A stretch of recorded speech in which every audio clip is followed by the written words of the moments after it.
Your father and mother are in critical condition. You need to cut your trip short and come home immediately. I pleaded desperately to Tyler, but Tyler's response was heartless. He said, I'm on a trip with my colleagues. Handle it on your own. You're probably exaggerating anyway, right? I'm busy, so I'm gonna hang up now. Later, I tried to reach out to Tyler, but he hung up on me.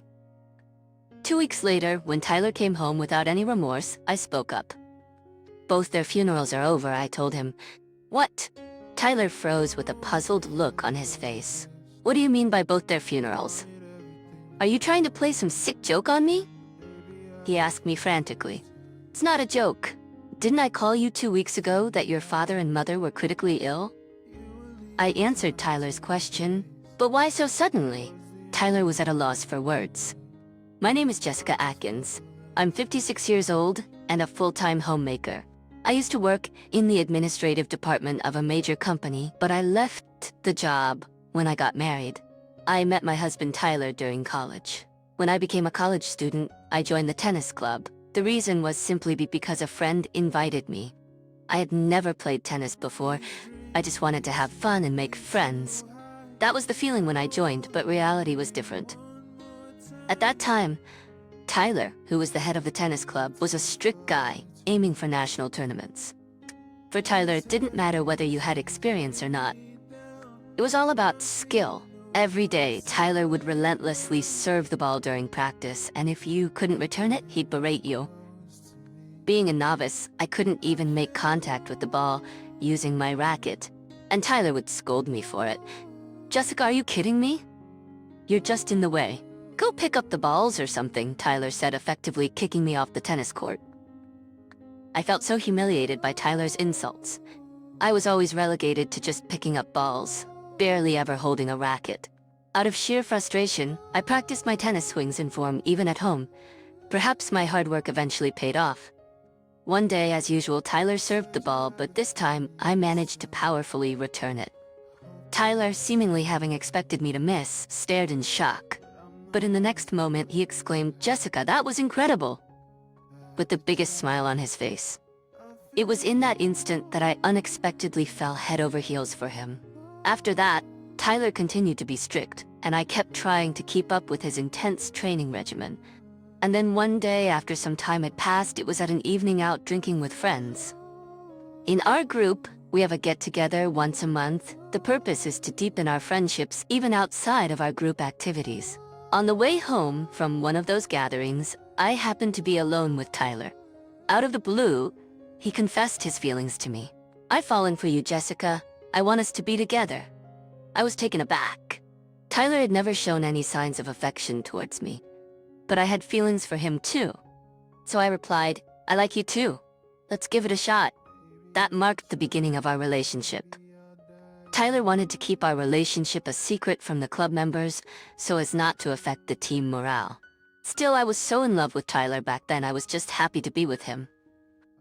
We continued dating even after we both graduated from college, and we got married when I was 26.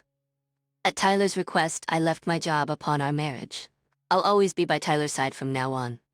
Back then, I was head over heels daydreaming about a dazzling future with Tyler. 30 years have passed since Tyler and I got married. In the early days, we went on frequent dates and were very close. But after 30 years, things had become somewhat routine. Even I stopped caring as much about my appearance as I used to. Back in my 20s, I used to wear trendy clothes and was pretty fashionable. Every time I went on a date with Tyler, I remember putting on a full face of makeup. But look at me now. As long as I'm dressed, I don't care much about coordinating outfits. I've grown to love loose skirts with stretchy, elastic waists more than those with zippers. Now that I'm a stay-at-home wife, I rarely see other people, so I go bare-faced from morning till night. I can't even recall the last time I wore makeup. Some might think I've let myself go. Comparing to my 20s, my body has changed quite a bit. I was fairly slim back then, but not anymore. I've put on weight, and now resemble the before pictures you see on weight loss shows. Maybe this change in appearance is one of the reasons our relationship has become routine. Gradually, I feel like Tyler's view of me has shifted from wife to mom. Even though I'm not his mother, he occasionally jokes, "Mom, can I have another coffee?" By the way, my mother-in-law is still around and lives in an apartment about a 10-minute walk from our house with my father-in-law. So we live close by but separately. My in-laws are wonderful people and always show concern for me. Because they are so caring, I wanted to be there for them, so I visited them often. But lately, my in-laws' health has been declining. My father-in-law has been battling a serious illness, and the doctors say there's not much more they can do. Tearfully, my father-in-law told my mother-in-law and me, "I want to spend my last days at home." So he was discharged from the hospital and is now receiving palliative care at home. Looking after my father-in-law on her own, my mother-in-law seems exhausted and her expression has darkened. Being a stay-at-home wife, I help with my father-in-law's care almost every day. But living with him must be tough for my mother-in-law. "It's hard, Jessica. Just for one night, could you stay with us?" She asks with a vulnerable expression. "I'm sorry. Tyler comes home at night." It hurt, but I had to turn my mother-in-law down. "I see." Upon hearing my refusal, my mother-in-law murmured with a look of despair. "Every night I have to take care of Tyler. He is quite the dominant husband and doesn't lift a finger to help around the house. He just throws his dirty socks anywhere. Of course, dinner has to be ready and warm by the time Tyler gets home. Leftovers are absolutely out of the question. If he finds out, there's no telling how much he'll lash out. Once I couldn't get home in time for Tyler's return because I was taking care of my father-in-law. The moment I got home, Tyler, with a face as red as a beet, yelled at me, "You should prioritize me over my dad. I'm your family, remember?" I wanted to point out that my father-in-law is also his family, but I kept quiet. Because if I had argued, Tyler would have just shouted even louder. Because of things like this, I always have to prioritize Tyler. Every day feels so constricted. Being a stay-at-home wife, I feel guilty and can't stand up to Tyler. I couldn't help my downcast mother-in-law and could only look at her with concern. Lately, Tyler has been coming home late a lot and he never lets me know. Sometimes he even comes home on the last train. Today too, Tyler got home past midnight. "I'm back." Tyler greeted me cheerfully. His face was red and he seemed a bit tipsy. "Did you go out drinking again?" "You've been coming home late a lot lately," I said, holding the bag Tyler handed me. "Tough, it's my money and I'll spend it however I want." "You're just a stay-at-home wife, so you should just obey me," Tyler retorted gruffly. "But don't you think it's too frequent? Who are you going out with every time?" "Their families might be worried too," I hesitantly asked Tyler. "Maybe Tyler has been forcing people to go drinking with him." Tyler has been with the company for a long time and holds a position of authority. It's hard for most to say no to someone like that. Tyler then replied with a smug smile, "It's all good. I just always drink with the same coworker. Plus, the guy lives alone and is single. He's always happy when I buy him a drink," Tyler said smugly. I couldn't say anything back, being a stay-at-home wife without much say in matters. Then I had an idea and decided to talk to Tyler about it. "Could you let me know in advance when you're gonna go out for drinks? Your mom seems really stressed out, and your dad's condition isn't great either. I'd like to be there for them as much as possible," I said. But Tyler laughed off my concerns, saying, "No can do. When I go out, depends on my mood. Besides, Mom will handle Dad's situation." "Jessica, you should be all in for me." As I was taken aback by Tyler's harsh words, he said, "Instead of standing there, get the bath ready. You're so slow." With that, he quickly headed to the bathroom. Yes, I'm sorry. All I could do was respond like that, I thought to myself. Then one day, Tyler suddenly told me, "I'm gonna go on a trip for 2 weeks from next week." While I stood there in shock, Tyler cheerfully flipped through a guidebook, pondering what he'd eat. And he was planning to go to Australia. Regaining my composure, I asked Tyler why the sudden international trip. "What about your job? And I don't even have a passport." Tyler seemed a bit annoyed with my questions. "I got a bonus, so I thought I'd just go for it. I've already requested PTO from work. And I'm not going with you, Jessica, so you don't need a passport, right?" Tyler answered nonchalantly. "I haven't even had a proper honeymoon since we got married. Who are you going with?" I asked Tyler. Even for day trips, Tyler would say it's a waste of money and never took me along.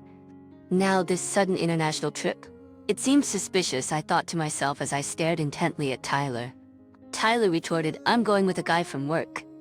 Now get dinner ready already." I realized it would be challenging to press him further.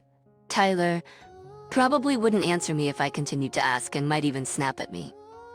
Though I felt frustrated, I reluctantly started preparing dinner. And that day, Tyler left for his trip early in the morning. But by noon, I found myself frantically calling Tyler. "What do you want?" "I'm about to board a plane for an international trip." "Read the room," Tyler snapped at me as soon as he answered. "My in-laws are in critical condition. Please, cancel your trip and come home immediately." I pleaded with Tyler desperately. If he hadn't boarded the plane yet, there was still time. At least, that's what I thought. But Tyler's response was cold. "I'm on vacation with my colleague. Handle it yourself." "You're probably exaggerating anyway. I'm busy, gonna hang up now. Bye." Wait a second. I tried to reach out to Tyler, but he hung up anyway. No matter how many times I called back, he didn't answer. "You'll regret this," I whispered to myself. 2 weeks later, I'm back. Tyler walked in cheerfully, carrying a large suitcase. I approached the unapologetic Tyler and said, "Both their funerals are over." "What?" Tyler looked puzzled, as if he didn't understand what I was saying. "What do you mean by both their funerals? Are you playing some kind of sick joke?" Tyler, clearly panicking, questioned me. I sighed deeply at Tyler's flustered demeanor. "It's no joke. Don't you remember I called you 2 weeks ago, telling you your parents were critically ill?" I replied to Tyler's question. "But why all of a sudden?" Tyler trailed off, unable to find the words. And I found myself sitting on the floor. "When I went to visit your parents, they both had collapsed with pale faces. I called an ambulance in a panic, but the doctor said they were both in critical condition. Your dad needed care for a while now, and your mom had been looking unwell recently. Just a series of unfortunate events, I guess." I explained to Tyler with a detached tone about the events leading up to my in-laws' critical condition. I'm truly heartbroken that my in-laws ended up like this. I was visiting my in-laws' house almost every day and still couldn't save them in time. To this day, I regret not going to their place sooner. But right now, I'm just so angry at Tyler. My in-laws are his real parents, yet Tyler chose himself over them until the very end. No matter how much I pleaded, Tyler always prioritized himself. Remembering the tired look on my mother-in-law's face just makes me even angrier at Tyler. Tyler, with a grimaced face, remained silent. He probably can't come to terms with reality. I decided to press Tyler further. "It's your fault, isn't it? Choosing a trip with your colleague over your own parents. Did you enjoy your vacation?" I asked Tyler with a sly smile.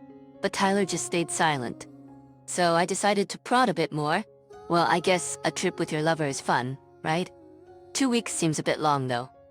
When I said that, Tyler, as if resigning himself, began to talk. "Did you know? Yeah, I've been seeing Baker from work. She's over a decade younger than you, and she comforts me." It seems Tyler was indeed cheating. His recent late nights were probably because of his affair with this Baker. As I stayed silent, Tyler, thinking I had accepted his confession, began to talk more. "Baker is nothing like you. She has a slim figure, is beautiful, and has a job. You're nothing compared to her." Tyler was clearly proud of himself. "Huh, not caring at all," I responded nonchalantly. He seemed to forget he had asked me to become a stay-at-home wife after we got married. Then, as if he had an idea, Tyler made a suggestion. "That's right. Now that my parents are gone and there's no one to oppose a divorce with you, I can live here with Baker." "So leave right now." I was flabbergasted by Tyler's words. Up until now, I had been a stay-at-home wife, always deferring to whatever Tyler said. I had no regular income of my own, and part of me lacked the confidence to move out and support myself. But after seeing Tyler prioritize a trip with his mistress over his critically ill parents, I didn't want to be with him anymore. "Fine, I'll leave right now. Goodbye." And with that, I packed a minimal amount of stuff and left the house. A week after I started staying at a budget motel, my husband Tyler called my cell. "Hello?" As soon as I picked up, Tyler jumped in. "I can't find the checkbook at home." He sounded pretty panicked. However, I left all the statements under Tyler's name at the house. Of course, that includes the bank book, where Tyler's salary gets deposited. The only checkbook I took is in my name. Did you check properly? As soon as I said that, Tyler shouted, "It's the checkbook in your name." That account had a pretty good amount of money, right? It's a joint property, so half of it's mine, isn't it? After recklessly spending on trips and whatnot, I couldn't believe Tyler was now bringing up joint property. Holding back a heavy sigh, I calmly responded, "The money in that checkbook is from gifts I received from my family and savings from when I was single. So it doesn't count as joint property. You know?" Tyler, sounding frantic, replied, "That's a problem. I nearly spent all of my last month's salary and bonus on the overseas trip. I thought I could cover the shortfall in our living expenses by withdrawing from your account." Up until now, I had kept my checkbook in a drawer where Tyler could easily see it. I had no intention of hiding it from Tyler. So Tyler must have sneaked a peek at the balance. "I've moved out, Tyler, so I have no idea about your living expenses. Maybe ask for an advance on your paycheck?" I firmly declined Tyler's request. Then I added, just to give Tyler a heads up, "By the way, you might want to assume that there's hardly any inheritance from your parents. They were living on their pensions, and with the cost of your father's care, they were barely getting by. And you better clear out their rented apartment soon, or you'll be paying rent every month." My in-laws had been living in a rented apartment, barely making ends meet with the rent and the cost of caring for my father-in-law. My mother-in-law somehow managed to save and get by each month. I reckon my mother-in-law had her share of worries and stress. "You're kidding!" Tyler sounded shocked over the phone. So I decided to give Tyler the final blow. "I have no responsibilities to help you out. You are on your own," I declared cheerfully. "Why?" Tyler's voice was full of disbelief. Tyler is already struggling with money, and he's probably panicking. Moreover, he's lost my in-laws and has no one else to turn to. "I've already lost my real parents. How can you be so heartless? Are you some kind of monster?" Tyler cried out, venting his frustrations at me. Despite having kicked me out with no income, he seemed to have forgotten that. I have no sympathy for Tyler, who's lost so much. It's all Tyler's fault. So I laughed and replied, "Well, duh. You cheated. Don't expect me to help you out after what you have done." Hearing the word cheated, Tyler flinched. "I don't want to ask the company for help. If the company finds out about Baker and me, it'll be a disaster." Tyler's voice was shaky, but it was not my concern. "I don't even know what Baker looks like." "It's you and Baker who did wrong in the first place, right?" I challenged Tyler. "I hope they both lose their social credibility." "I've got nothing left to lose. Whatever happens to them, it's none of my business. It's all my fault. Just help me out this time, please." Tyler pleaded with a voice full of desperation. "No way. You're gonna regret this big time." I told him that and ended the call with Tyler. Tyler and I eventually got divorced. At first, Tyler was reluctant to agree to the divorce, mainly because of the financial issue. But in the end, he was persuaded by the lawyer I hired and signed the divorce papers. Tyler always acted arrogant in front of me and my in-laws, but was very submissive in front of others. He's the kind of person who takes advantage of others and then plays the victim. He's the kind who's all bark and no bite. That's probably why Tyler couldn't stand up to a professional like the lawyer and ended up being told what to do. Our properties will be split equitably, all thanks to my lawyer. Tyler had almost exhausted his savings on a trip abroad with Baker, so he was tight on cash. My lawyer guessed that Tyler would be very uncooperative, but in the end, I was pleased with the situation. Now, about what happened afterward. It seems Tyler is living paycheck to paycheck, having difficulty supporting himself. On top of that, he had additional expenses like cleaning out and paying rent for the rental apartment of my in-laws. And apparently he got dumped by Baker. Initially, Baker was very ambitious and got close to Tyler for her own career advancement. But the affair was exposed right after we got divorced. Tyler got demoted, and it seems Baker got transferred to a remote branch. If Director Adkins is getting demoted, I don't need him anymore. Thanks for everything. That's what was said, and Tyler got dumped. Though Tyler got demoted, he didn't get transferred within the company. So he seems to be feeling out of place and uncomfortable. Now, being dumped by Baker and all alone, Tyler has contacted me through my lawyer. I messed up. I broke up with Baker, so I want another shot with you. That's what I heard through the attorney. Since I've already blocked Tyler's calls, it seems like his only option is to relay messages through the lawyer. Knowing Tyler's usually timid nature, the fact that he's pleading with the lawyer like this tells me he's really backed into a corner. On top of that, he's been saying things like, "I'm seriously out of money right now. Can you lend me some from your savings back when you were single?" Please, making demands that don't benefit me in the slightest. Even the attorney seems taken aback by this and related it to me with a chuckle. I guess Tyler's gonna have a tough life from here on out. Frankly, I hope he continues to struggle and squirm. By the way, I got in touch with Baker through the lawyer, and she responded in a very respectful way. I was told that she said when I was with Mr. Tyler, my expenses were quite low, so I had fun with his money. But it did not last long. Please tell her I deeply regret everything. It seems she was never really interested in Tyler, just his position. Tyler was head over heels for Baker, and to see him ruin his life over it, it's quite pitiful.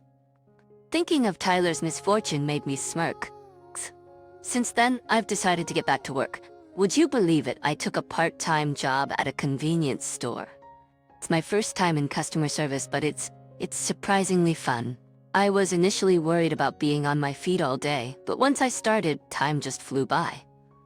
Just time flies and it's a blast.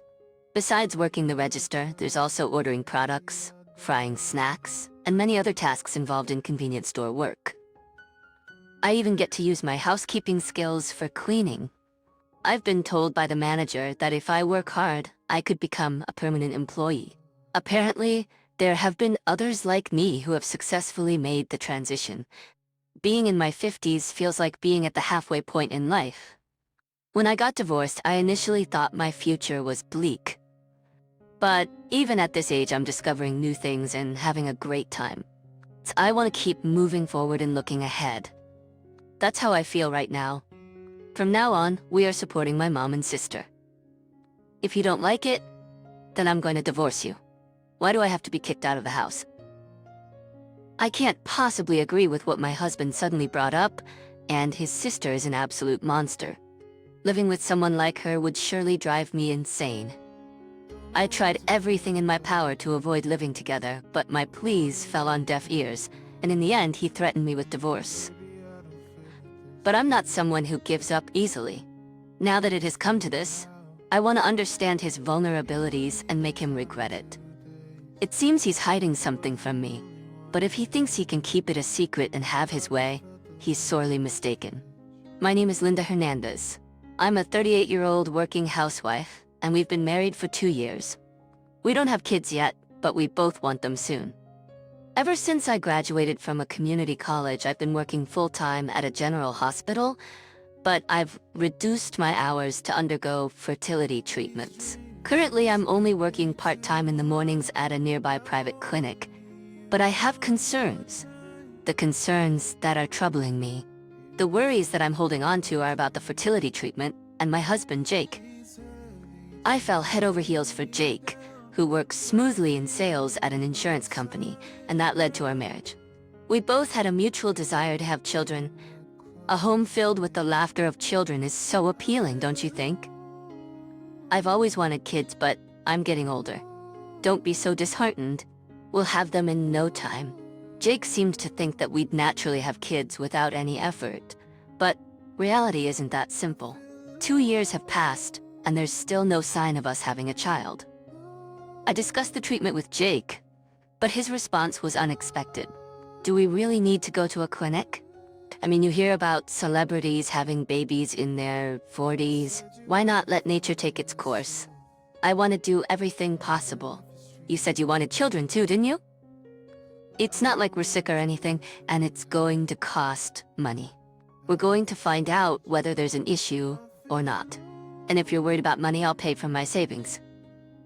Is that okay? Jake wasn't entirely convinced, but reluctantly agreed when I offered to cover the treatment costs from my pocket money.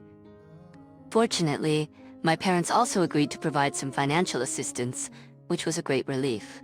However, the situation was more serious than I thought, and it became challenging to continue working full-time while visiting the clinic. The doctor said I need to visit every 3 days. With work and all, it's gonna be tough. Well, you've come this far, and your parents are helping with the costs, right? So it should be fine. Jake's response, which basically meant he was okay as long as it didn't affect his wallet, left a bad taste in my mouth. Still, I reassured myself, thinking that everything will turn around once we have a child. On a weekday, when I had the day off from my part-time job and Jake had gone to work, I enjoyed some rare alone time. Then, a call came in from an unfamiliar number. Picking up the phone, it was Jake's sister, Jennifer. Nevertheless, I wonder why the phone number has changed. It's a bit concerning. Did you change your number? I was surprised when an unknown number called. There were some reasons. Anyway, can I come over now? Is Jake at work? Jake isn't here on weekdays, but I'm off work. What time do you think he'll arrive? However, Jennifer started speaking without regard to my question. I have so much to talk to you about, Linda. Let's have a good girls' chat. I just wanted to know what time she'd be arriving, but she didn't answer that. Eventually, Jennifer arrived at my place right after I had taken a few bites of my lunch. So muttering, I should have known. I hurriedly put the rest of my lunch back in the fridge. Welcome. If you'd told me when you were coming, I would have prepared lunch for you. I haven't had lunch yet. I'm starving. Oh, would you like me to make something? Jennifer quickly glanced at the kitchen shelf and waved her hand. On the shelf was a gift pound cake from a department store. It was a limited item and I was looking forward to eating it as a treat on a special day. No, if I eat too much, I'll gain weight. But I'm curious about this cake. Let's just have this for lunch. Where's the knife? Looking around the room for a knife to cut the pound cake, there was something slightly unsettling about Jennifer's behavior. I'll cut it. My place is a bit messy and it's embarrassing if you look around too much. It's no big deal. It doesn't bother me. I'll cut a slice for you too, Linda. Saying that, she picked up the knife and began slicing the pound cake. I didn't have the energy to say anything. The thick, nearly 4-inch pound cake slice that Jennifer placed in front of me was so thin I could see through it. She immediately started talking again. Listen, recently my boyfriend's been a bit distant. Even though I tell him I want to see him, he's always making excuses, like work or his daughter. Really? Wait, he has a daughter? But I'm a girl too. It's lonely. He could pay a bit more attention to me. Engaging deeply in such conversations usually leads to even longer ones, which can be troublesome. In times like these, it's best to just keep nodding and smiling. This was one of the interpersonal skills I learned from my medical office job. But there was one thing Jennifer said that I couldn't ignore. He told me if we had a child together, he'd leave his current wife. Oh, is that so? The other day I felt something was off, so I went to the doctor and turns out I'm pregnant. I'm so happy. I wonder when's the best time to tell him. I nearly dropped my mug of tea. Pregnant? Wait a minute. He's married, has a kid, and you're pregnant? What's going on? He says he doesn't find his wife's daughter cute. That's why he wants to live with me and have a cute child that looks like me. You're kidding, right? Jennifer continued, puffing out her cheeks. He probably wants some time to convince his wife, right? Well, they say a kind woman needs peace of mind. I was rendered speechless for a moment by Jennifer's recklessness and the cruelty of her actions that could break a family apart. Go home. It's getting dark outside, and I need my boyfriend to come pick me up. Oh, and I was curious about the tea from that department store in the cupboard. Please leave. I need a moment alone. To think that Jennifer would suddenly come over like a storm and then unload the bombshell of an affair and pregnancy, it's just too much. I've been going to the hospital, wanting a child, taking medications I don't even want to. And yet, why is Jennifer, my sister-in-law who's having an affair, the one expecting? To begin with, I can't believe that someone in my family could easily engage in such a horrible act like an affair. My mind is a mess, to the point where I can't even explain it to myself. About a week after Jennifer's explosive visit, Jake came home unusually early from work. Oh, home on time today? You usually come back on the last train? That's rare. Jake, however, threw his bag onto the floor and came up to me, agitated. I heard from Jennifer that she said, you said something terrible. I mean, she did come over the other day, but did I say something that bad? I began, but then realized she must be talking about the affair and pregnancy. But it was too late. 2 nights ago, Jennifer called me crying. As her brother, I can't just ignore her when she's upset. But isn't it unreasonable to ask someone to keep silent after they've done something so wrong? What are you saying? My sister's gone off the rails? Come on, spill it. Both the affair and the pregnancy are such sensitive topics. Even if he's my husband, it's not easy to speak about, and Jennifer should explain herself. It wasn't my place to poke my nose in. Taking advantage of my silence, Jake continued to blame me.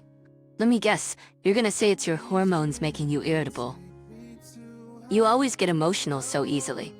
I wanted to retort that he was the one being emotional, but once it got to this point, Jake wasn't gonna listen. My dear sister is being bullied. He's just fired up, thinking he's playing the hero, trying to protect her. Poor Jennifer. You better apologize to her. I didn't understand why I needed to apologize. But to prevent further complications, I tried to apologize later on, but the conversation went nowhere that day. However, the next day, as if nothing had happened, Jennifer began calling and texting me. And she did it more often than before, which was quite a hassle. Sometimes I couldn't reply during work, but if I left her messages unanswered, she'd complain to Jake. So I would send a brief reply to keep the peace, but I wish she'd spare me from her gushing about her affair, day and night. I had talked to Jake about Jennifer a few times, but it was all in vain. Right now, Linda's pretty much a stay-at-home wife, so she could at least listen to Jennifer's stories. What, are you jealous because Jennifer got pregnant first? It's not like that. I'm busy too. If she expects an immediate response in the middle of the night, I end up losing sleep. You know, sleep deprivation. But Jennifer was so happy, saying, I never thought Linda would be this easy to talk to. I really want her to listen, so you should go along with it. Talking to Jake didn't resolve anything. Even as I'm lost in thought, the constant notifications from Jennifer never stop. What to do? But little did I know how naive I was to complain over calls and emails. I'd realized that later. About 2 months after discussing Jennifer's situation with Jake, the seasons were changing, and I thought about getting out some fall clothes. Just as I was about to get up, the doorbell rang. Did I order a package? Muttering to myself, I approached the front door, only to be met with an unexpected sight. Massive cardboard boxes, like someone was moving, were being carried into the house one after another. The recipient's name was Jake. Maybe it's work-related stuff? And Jake, the very person the packages were addressed to, neither contacted nor came home. I wish he'd communicate these things. After 3 days of no communication, he returned in the middle of the night, making a ruckus. Hey, I'm home. No welcome? I was about to go to bed. It's 1 a.m. Can't you be a bit quieter? What's the big deal? Are you that upset I came back? Maybe he was drunk, but he seemed very confrontational. He walked towards me, but tripped over one of the boxes and fell dramatically. Hey, clean this mess up. These are all addressed to you. I can't just go opening them. Back talking? And by the way, you should be the one taking care of these. I was puzzled by Jake's statement. What do you mean I should? Just what I said. These boxes contain Jennifer and Mom's stuff. Mostly Jennifer's, I bet. Hold on. Why would Jennifer and your mom's stuff be delivered here? With a smug look on his face, Jake began to explain. It's for my sweet sister, of course. She's been renting, but her lease is almost up. She said she's going to move in with her boyfriend or get married soon, so I figured I'd look out for her until then. Hold on, you never told me. I've been promoted to assistant manager, and I'll be earning more. It won't be a problem. We got married 2 years ago, but to be honest, I hardly had any interactions with Jake's family. So it's bewildering to be in this situation now. You mentioned once that you weren't close with your parents, didn't you, Jake?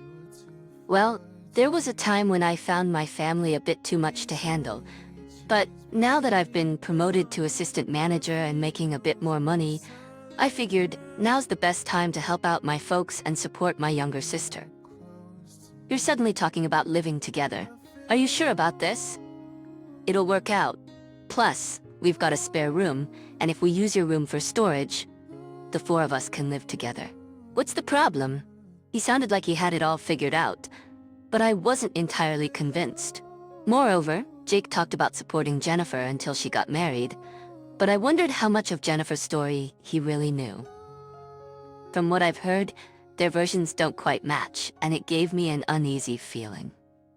Starting today, we're supporting my mom and Jennifer. If you're not okay with that, If it was just for a short time, fine. Then I'll divorce and leave. Give it a shot. That said, I couldn't just pack up and leave immediately. I have to make all the necessary preparations in this house before doing so. Jake needs a reality check. First, I'll start by going through Jake's belongings. I've had suspicions for a while that Jake might be cheating on me. There were times he'd come home late, smelling of a woman's perfume, and I've spotted suspicious cards peeking from his pockets on several occasions. Does he really think I haven't noticed with all these clues lying around? He's fooling himself. Checking our shared computer, Jake had left his account logged in. I was able to go through his emails, and sure enough, they were incriminating. Reading the email filled with sweet words, I got the chills. The person he was emailing was a woman. Digging further, I found hotel newsletters and reservation confirmations. Apparently he's been going there every Wednesday and Friday. He used to tell me he was out drinking with colleagues or clients on those days, but now everything clicked. I noted down the hotel's name, so if I stake out the place, I might be able to get photos for evidence. But I'm no expert, and the last thing I want is to get caught.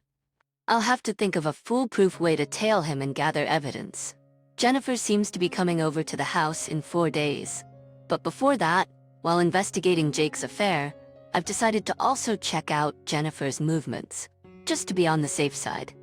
Jake seems to think Jennifer is some sort of tragic heroine or something, but boy is he wrong. She's just a mistress, scheming to stick around the house until she can make the affair official through marriage. You have to do what you can now for any unforeseen circumstances in the future. After all, it never hurts to have a few aces up your sleeve. Mumbling these thoughts to myself, I start checking social media. A friend's suggestion pops up. I tap on an icon that seems to be Jennifer's face. Her photo is heavily edited.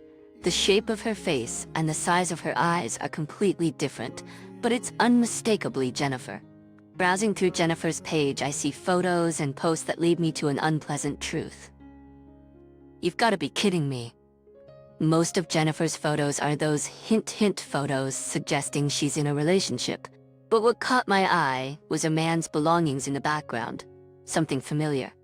These hint photos didn't show the man's face, but I'm pretty sure it's the husband of a close friend from high school. She was such a good friend that I even gave a speech at her wedding. Plus, I visited her house multiple times when she was single, so I know. He always had a unique taste in belongings and style. Belongings and style. I remembered thinking he had a flair for unique things, so I'm certain about it. One of the items in the photo is a shark bone keychain, identical to the one my friend said she and her husband both have. There's also a uniquely colored wallet and a tie with a distinct pattern. Anyone who knows him would instantly recognize those. I wonder if my high school friend knows about this. No, she's probably living her life unaware of it. I was torn, but decided my friend probably doesn't know. Whether to confront him about the affair or not, I'll leave it up to her, but I decided to let her know about the social media account. And there's one more person I need to get in touch with. It's been a while, mother-in-law. You're coming over the day after tomorrow to live with us, right? I heard from Jake, but before that, there's something I'd like to discuss. Oh, what a coincidence. I'm going to be staying with you from the day after tomorrow, and I had something I wanted to talk to you about too. Given that the mother-in-law also wants to talk, this seems like a good time. I might as well lay it all out now. I'm gonna be blunt. I'm thinking of divorcing Jake, and the reason is that he's been cheating. I'm still at the house now, but once I pack up, I plan to leave. I had a hunch something was up. Jake suddenly started talking about being a good son, and I knew something was off. So where's the proof? It makes sense for her to ask for proof. If her own son was cheating and that led to a potential divorce, of course she'd want to see evidence. Here it is. We share a computer, and I found these emails and photos. I think they make it clear. Is this all you've got? The way she flips through the printed out emails hurts. Her gaze feels heavy. This is all for now. I really wanted more conclusive evidence before confronting Jake, but I don't have anything else yet. Well, considering it's him, I'd expect him to try and make excuses or lie. Here, take this and hire a detective or whoever you need. She slowly took something out of her purse, a bank book and a debit card. But this money, it's part of my late husband's inheritance. He cheated on me when we were younger, and I just can't stand infidelity. This seems like the perfect opportunity to teach him a lesson. As she said this, she smirked. I'd only spoken to her once or twice before. To be honest, I found her a bit intimidating, so I never imagined she'd be this supportive. Use this money to settle things properly. I've always appreciated you, Linda, married my good-for-nothing son. I want you to lean on me. With the money the mother-in-law provided, I hired a detective known for his skills in catching cheaters. I have indisputable evidence. Now, just need to find the right moment to confront Jake. It's been 2 weeks since my mother-in-law and Jennifer started living together. I was almost ready to leave the house. On a day off from work, for both Jake and me, a letter addressed to Jennifer was forwarded to our house, and it turned out to be a ticking time bomb. The boyfriend wants to break up? You were just talking about getting married or something, weren't you? What the heck did you do? It's from his wife. She is saying they are not going to divorce, and he will dump me instead. Suddenly, Jake grabbed the papers Jennifer was holding. What's this? The sender's name is a woman. This can't be real. It's gotta be some kind of prank. For some reason, Jake seemed to think Jennifer wasn't entirely at fault. On the other hand, my mother-in-law looked as though she had no idea what was going on. Jennifer often talked about her beloved boyfriend. That guy? He's my best friend's husband. She got pregnant, and he said he'd divorce his wife and marry Jennifer. Did you really think he would do that? Wait, so that was a lie? Come on, you tried to break up someone's family. Jennifer, on the verge of tears, defended herself. He always said he and his wife were at odds and could get divorced any day. He told me he wanted to raise a child together, if we had one, and that he wanted a child with me. They were already on the rocks. So, it's not cheating or having an affair. Jennifer has always been an easy target for jealousy and grudges. Feeling the urgency, I confronted Jake. So are you saying infidelity and affairs aren't a big deal? Well, it's just men being men, right? Why overreact for every little thing? You should just let it go. I laid out the pictures a detective took on the table. This picture clearly shows you, Jake. The report says you're cheating with a woman named Janet, a client. Stop playing games. Jake seems to think I'm not really mad and is still laughing it off. I told you it's just men being men. If you can't handle it, how are you going to survive in this world? That's it. The decision to divorce still stands. Naturally, I'll start filing for our assets to be divided. Hey, wait a minute. You can't be serious. What's this division thing? Cool your head. From the side, the mother-in-law's angry voice cut in. Both Jake and Jennifer are hopeless. I never thought my own son could be like this. I'm so disappointed. Wait, it's not my fault, Mom. The boyfriend lied to me. I'm a victim. What kind of nonsense are you talking about? Enough of your ridiculous excuses. Next to the arguing mother-in-law and Jennifer, Jake, realizing the gravity of his actions, asked me, "You're not serious about the divorce and property division, are you? You still love me, right? What are you talking about? Cheating, making decisions on your own, you're the worst. Remember when you, all by yourself, decided that living with your mother and Jennifer was the only option, and if I didn't accept it, we'd divorce?" For you to say that. Unbelievably, upon hearing my words, Jake began to sob. It was fate that Janet and I met. It was pure love. Our relationship is different from ours. You understand, right? You'd support my pure love, wouldn't you? I couldn't and didn't want to understand a word he said from start to finish. Anyway, I've packed my things and I'm leaving. Are you really leaving? How am I going to live without you? Looking down at Jake pathetically clinging to my feet, I delivered my final words.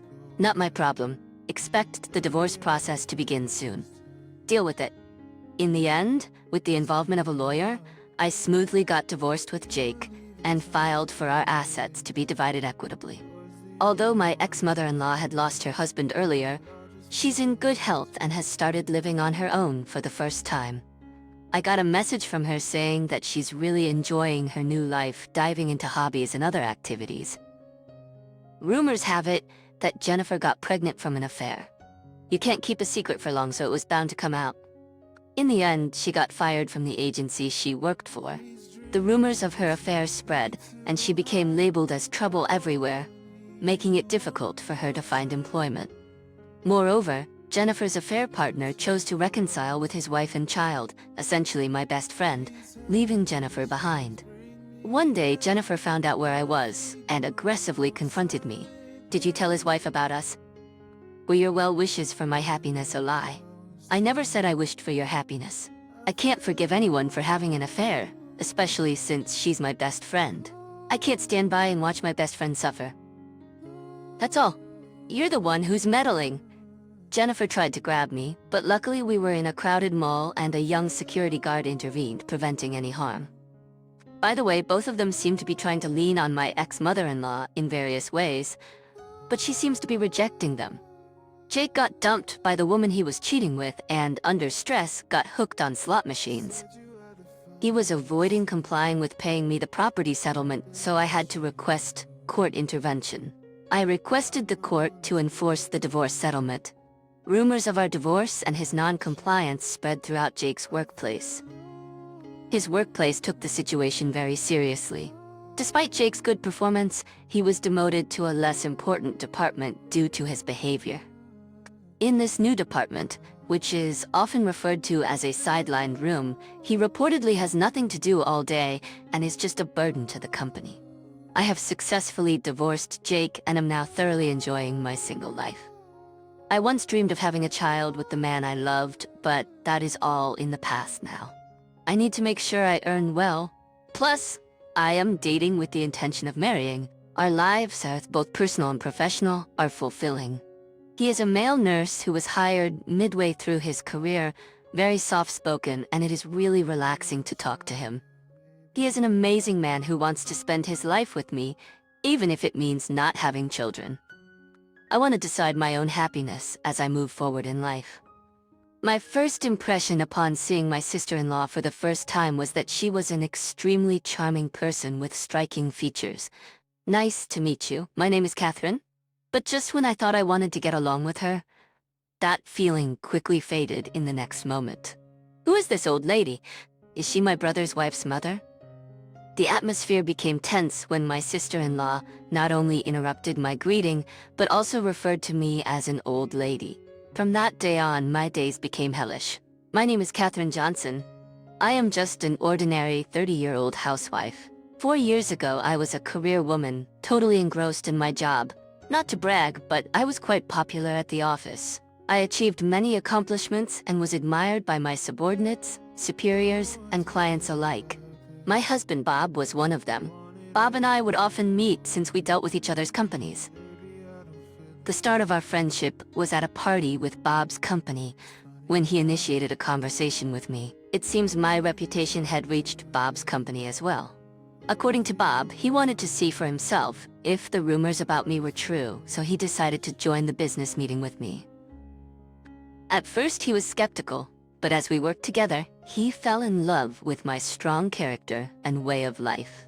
He felt that I was the only one for him. When I heard that he was determined to make me fall for him, I thought it was cute, like something a high schooler would do. As for me, I had been smitten from the very beginning.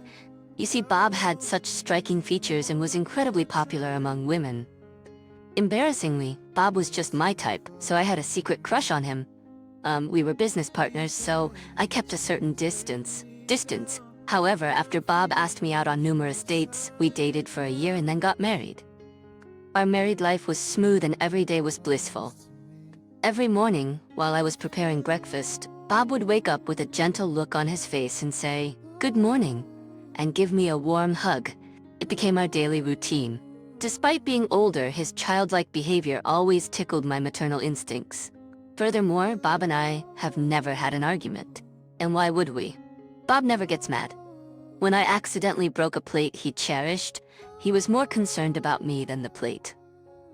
I always think about how kind he truly is. Both of us wanted a child, so after getting married, I decided to quit my job to focus on starting a family. Any child of Bob and me is bound to be adorable. I constantly thought about names, especially if it was a girl. Time flew by, and this year marks our 3rd anniversary. We haven't been blessed with a child, but we were still happy. Except for one thing. Bob's family home housed his mother and younger sister. His father passed away from cancer before we got married. His mother is always cheerful and has been very kind to me. I believe Bob's kindness comes from his mother. However, his sister was different. I really didn't like her. Thinking back, it started from the time I first introduced myself before we got married. My first impression of her was that she was a very charming person with striking features, just like Bob. I had briefly thought I wanted to get along with her, but that feeling vanished in the next instant. Nice to meet you. My name is Catherine. I'm here to say, who's this old lady? Is she my brother's wife's mother? Not only did she cut off my greeting, but the atmosphere went cold in an instant when my sister-in-law called me an old lady. My sister-in-law didn't greet me back, so Bob stepped in to introduce me. With a sarcastic tone and looking directly at me, she feigned surprise and asked, "How old are you?" I replied 27. "No way, seriously? That's hilarious. I thought you were like 50. You really look old. That was way out of line." I genuinely doubted if this girl was Bob's sister. She blatantly stared at me from head to toe, sizing me up. I just watched her in silence until she furrowed her brow. Whether she disliked my face or my attitude, I couldn't tell, but she kept making snide remarks about my appearance. "Your clothes are so out of style, you're overweight, your nails are unkempt, and more." After a while I just stared down at my own feet. Bob's hands trembled with rage while his sister laughed continuously. Then Bob snapped, something he rarely does. "Hey, what the hell are you saying?" "That's extremely rude." She responded with, "What? You're so annoying." Totally killed the mood. She's just plain nasty. And she would make these same types of snide comments to Bob and their mother. They had put up with her behavior for years without expecting any change in her attitude. Both Bob and his mother apologized to me later. They weren't at fault, so why were they apologizing? I felt sorry for them, but at the same time, I harbored anger towards the sister-in-law for making such remarks to her own family. To minimize contact, I decided not to visit Bob's family home anymore. I heard about the sister-in-law through their mother, but she never caused any harm to us, so I went on living my life peacefully. Then one day, an incident shattered my happy daily life. "Catherine, Bob, I have a favor to ask. I'm planning to move to a senior housing facility with assistance in 6 months. Can I stay with you until then?" Bob's mother had injured her back. No surprise there. It's clear that the sister-in-law is to blame. Their mother already had a frail back and had trouble even carrying groceries. Yet this sister-in-law, who lived with her, wouldn't lift a finger to help and would even make her mother carry her shopping bags.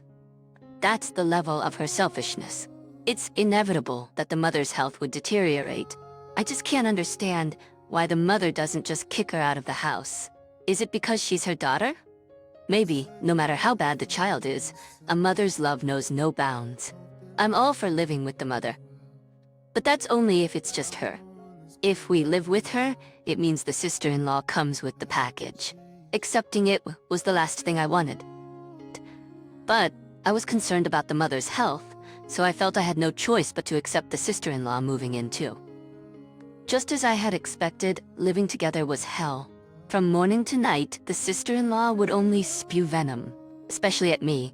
When I cooked, she'd comment, "This tastes so bad. How can you even make such trash? You're weirdly talented." And then she'd ruthlessly throw the food in the trash. Whenever I folded her clothes, she would always find something to complain about. Sometimes she'd even say things like, "You need to iron this properly." Her attitude was like a rebellious teenager. In fact, she never even mentioned anything about how I folded clothes or ironed them. The sister-in-law has a habit of twisting words to fit her narrative. When cleaning the room, I have to be thorough, especially in the corners. Otherwise, the sharp-tongued comments from my sister-in-law start. Hey, there's still dust over there. You know, you're pretty much the maid here, so do it right. You're so useless. Even though my sister-in-law doesn't lift a finger, she's quick to point out any flaws. I silently wonder when I'll escape this hell. As I continued cleaning, she added, "Poor Bob. You can't even manage household chores, so the least you can do is have a child. I wonder why you were even born a woman." Excuse me? What's your problem? I couldn't let that comment slide. I'd always held my tongue, but this was too much. But I didn't say anything more. Or rather, I couldn't. The look on my sister-in-law's face was terrifying, as if she was looking at something filthy. The pressure was so intense, I couldn't help but look down. It was frightening. It was infuriating.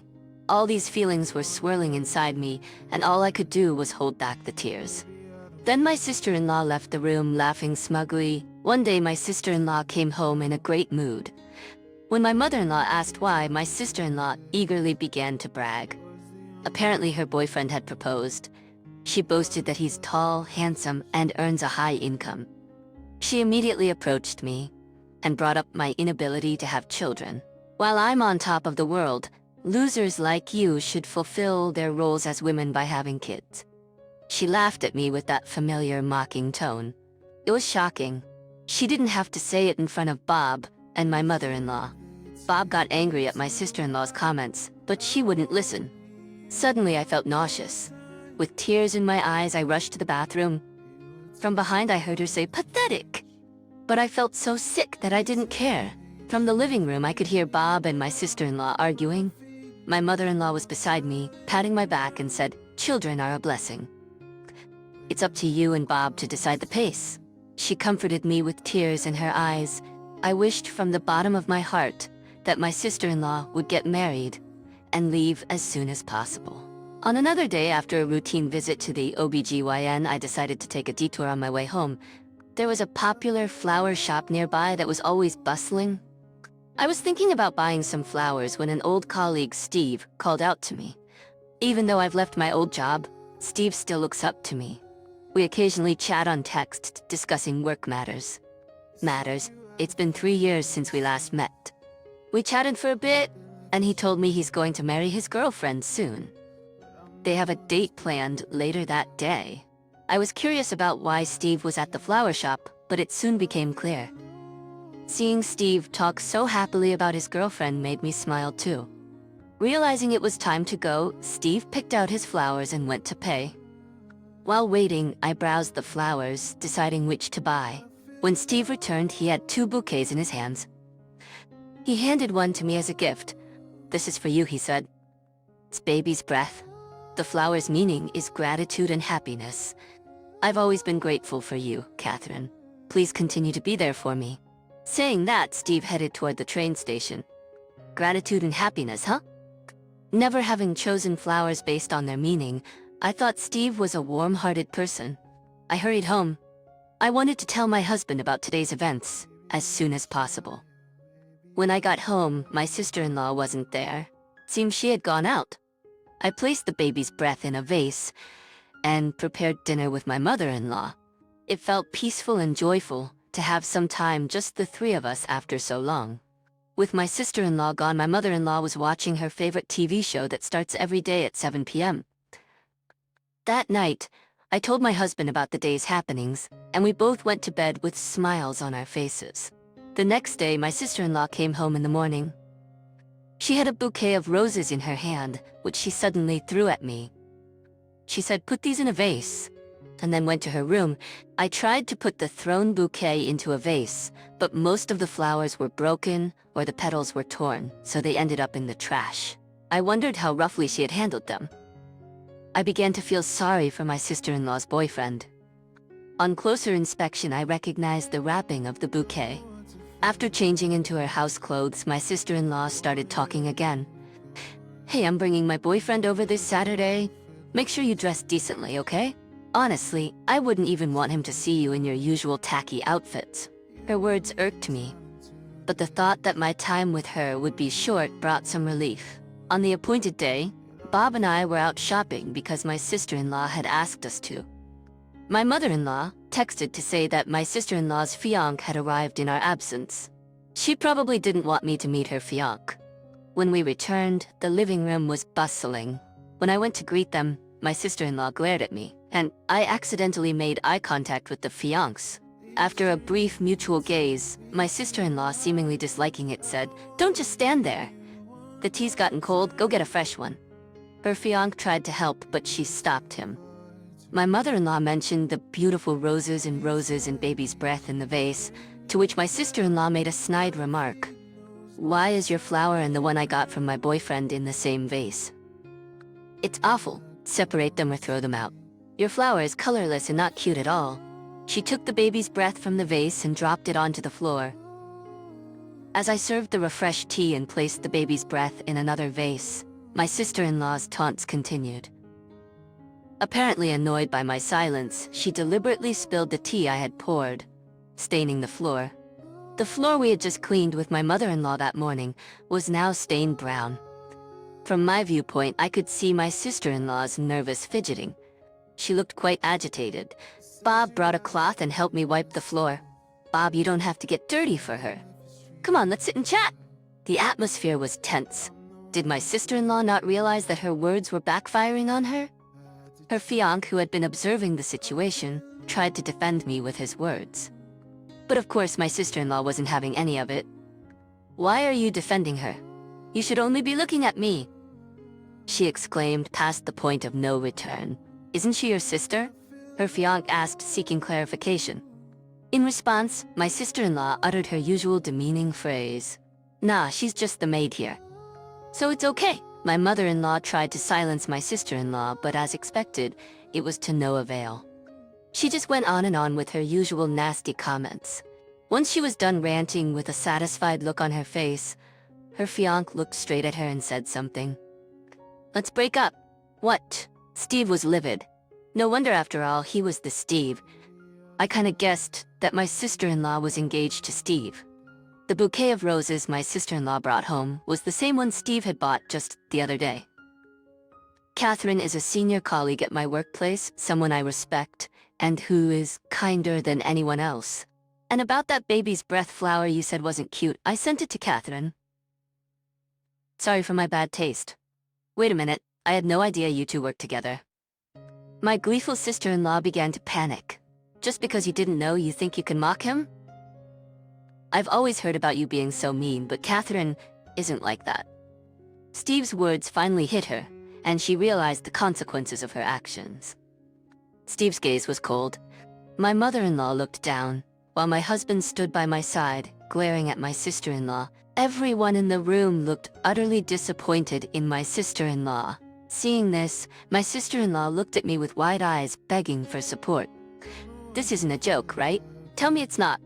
She pulled on my collar so hard it stretched my shirt. I firmly shook off my sister-in-law's hand. "I've always put up with your snide remarks. After all you've done, don't come to me for help now." For the first time, I laid bare my emotions towards my sister-in-law. "You gotta be kidding me. You can't do anything right. You can't even have kids. You're finished as a woman." As my sister-in-law tried to slap me, Bob stepped in and grabbed her hand. Bob, who had remained silent until now, grabbed a cup of tea and poured it over my sister-in-law's head in anger. He then shouted at her in a low, booming voice. Bob began to recount the truth about our struggles to conceive. It wasn't me who couldn't have children, it was Bob himself. Bob had male infertility. After diligent treatment, it was cured. And now I was carrying our baby. Furious at my sister-in-law's comment, Bob shouted at her to apologize immediately. Seeing her brother truly angry for the first time, my sister-in-law was so startled she fell on her butt. "What's going on? Mom, you're on my side, right?" My sister-in-law tightly grasped my mother-in-law's hand, clinging to her leg in a comical manner. But she was shrugged off. "I'm done with you. I've let a lot slide because you're my daughter, but I've reached my limit. Leave this house now." "You're the worst daughter. You ungrateful brat. My sister-in-law, thinking her mother was her last ally, was abandoned by even her. Clearly, even she was taken aback by this. She ran to her room crying. Steve said he would contact us later and left the house. My mother-in-law hugged me and said, "You endured so much, you did well," while patting my head. My mother-in-law, hearing for the first time that I was pregnant, cried with a smile saying, "Why didn't you tell me sooner?" Congratulations. Bob apologized for not protecting me properly. It was a tumultuous few minutes, but I felt refreshed having finally expressed my feelings to my sister-in-law. I'll never forget what happened today. Later, my mother-in-law moved to a senior living community and the family home was sold. Bob and I decided to move closer to my mother-in-law. We wanted her to watch our child grow up. I haven't heard anything about my sister-in-law since. After that, Bob dragged his reclusive sister out of the room and forcefully threw her out of the house. Her out of the house, belongings and all. No one has been in touch with the sister-in-law, so nobody knows where she is or what she's up to. I got a message from Steve via text that he had sent a letter and some flowers.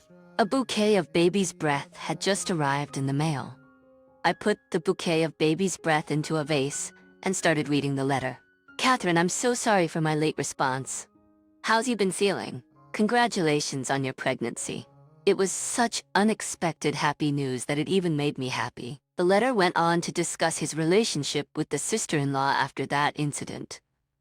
It seems that Steve and the sister-in-law had met once after the event.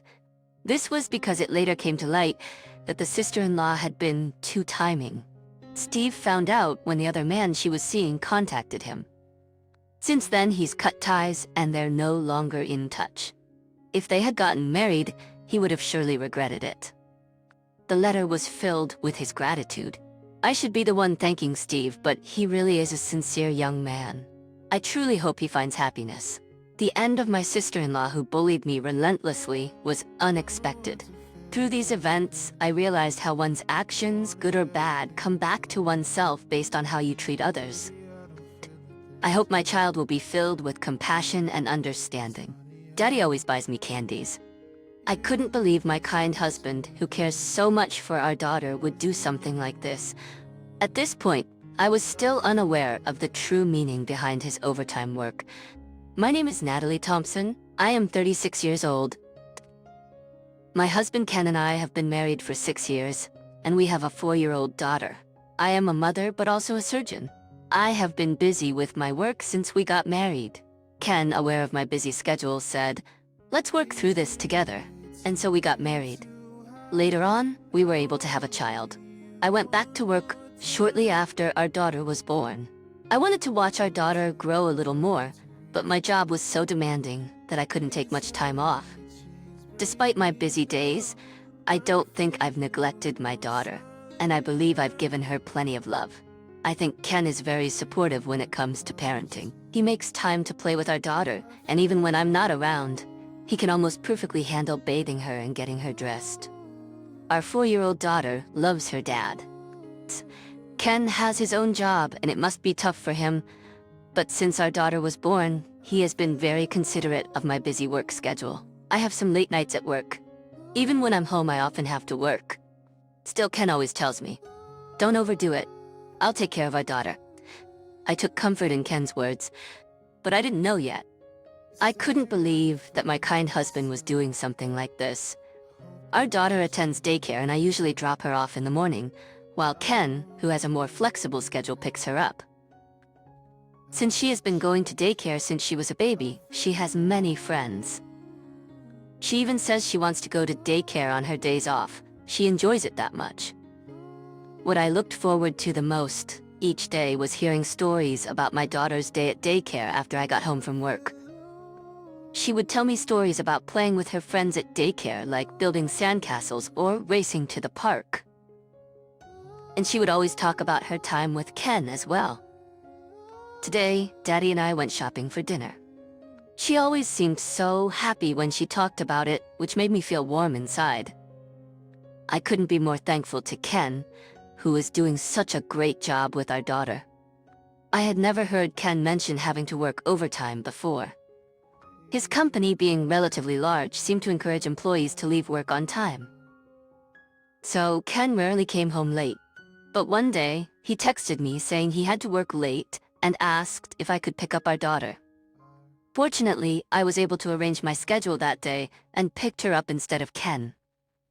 Until then, Ken had always been the one to pick her up because of his flexible schedule, so I hadn't heard him mention overtime work before.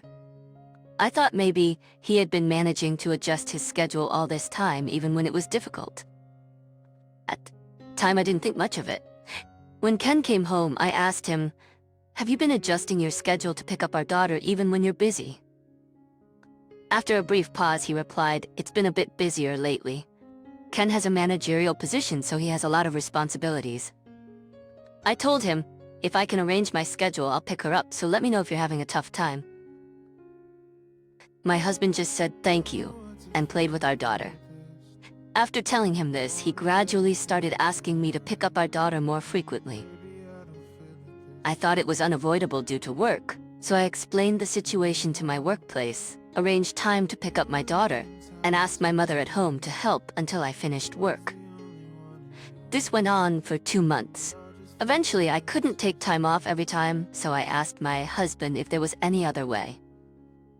He then said, "I have a position too, I can't keep saying that. Taking care of the child is a mother's job, right?" I was surprised because he had never said anything like that before. I wondered what had suddenly happened. I thought he might have become harsh due to stress and busyness. However, this incident changed my husband's attitude towards me. Until now, he used to help with household chores and child rearing when I was busy with work, but he stopped doing anything at all. He became busier and couldn't manage everything. I thought I should do whatever I could. However, there were times when I couldn't handle all the housework. Even when I asked for help, he recently started saying, "It's because you prioritize your work." I understood that, but the fact is, I can't neglect my work when I have patients. He should understand that since he married me, so why suddenly say such a thing? I had one guess. It was that my husband had often tried to talk to me at night. I had been saying I was busy with work or had work left. Admittedly, my husband hasn't been a priority lately.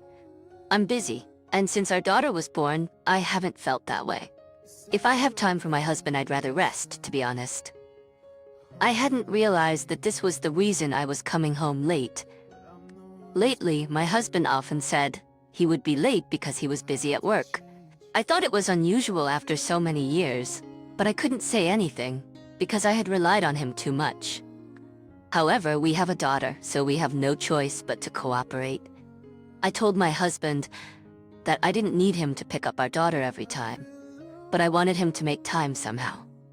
After thinking for a while, he reluctantly agreed. Since then, I haven't heard him say he's working overtime as much. He's been picking up our daughter properly.